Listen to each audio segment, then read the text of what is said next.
Hello friends, आज मैं आपके लिए आरजेएस मेंस क्रिमिनल का जो पेपर हुआ था उसका डीप एनालिसिस आपके सामने लेकर आई हूँ।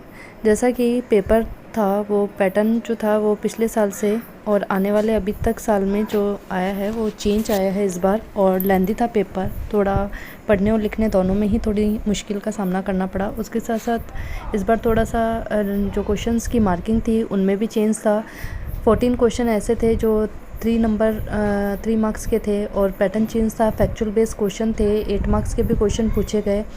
और अब देखते हैं कि कौन कौन से एक्ट में से कैसे कैसे क्वेश्चन आए, किन सेक्शन से आए। एक्साइज के अंदर ऑफेंस कंपाउंडेबल कौन से हैं उनका क्वेश्चन आया। आईटी एक्ट के अंदर सेक्शन 58 से आया, और वहीं सेक्शन 38 से आया। उसके साथ ही बीएनएसएस के अंदर सेक्शन 354, 42, सीआरपीसी के अंदर 45, उसके अलावा सीआरपीसी में 464। एरर इन चार्ज से रिलेटेड प्रॉब्लम बेस्ड क्वेश्चन आया। कुछ डेफिनेशन भी पूछी गई, जैसे respondent, share house hold, aggrieved person, monetary relief, जो डीवी एक्ट में से आई थी।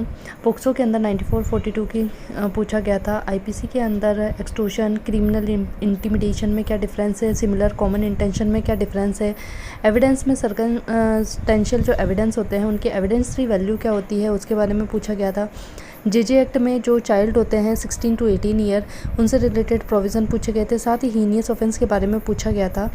और जजमेंट राइटिंग की बात की जाए तो एक्सटॉर्शन और स्नैचिंग के बारे में जजमेंट राइटिंग पूछी गई थी। उसके अलावा जो ऐसे राइटिंग है, जो इंग्लिश के ऐसे राइटिंग है, वो पुष्कर फेयर, एआई और जो डेमोक्रेसी मतलब media is a pillar of democracy, वो पूछा गया। राजस्थान से रिलेटेड राजस्थान क्यूसिन्स के बारे में, और साइबर क्राइम उसका एग्जैक्ट हेडिंग या टाइटल तो मुझे नहीं पता, बट साइबर क्राइम से रिलेटेड भी इसमें पूछा गया था। तो जैसा कि है कि पिछली बार से जो पेपर था वो काफ़ी मतलब अलग तरीके से था। सिविल के कंपैरेटिवली क्रिमिनल का पेपर इस बार थोड़ा सा इजी था। बाकी देखते हैं कि क्या कट ऑफ रहती है और क्या इसका मतलब इफ़ेक्ट आता है। बाकी आने वाले टाइम में भी जो 3 ईयर प्रैक्टिस जो डाली गई है उसका भी इसमें इफ़ेक्ट देखा गया है, इसलिए प्रॉब्लमेटिक क्वेश्चन से ज़्यादा पूछे गए हैं।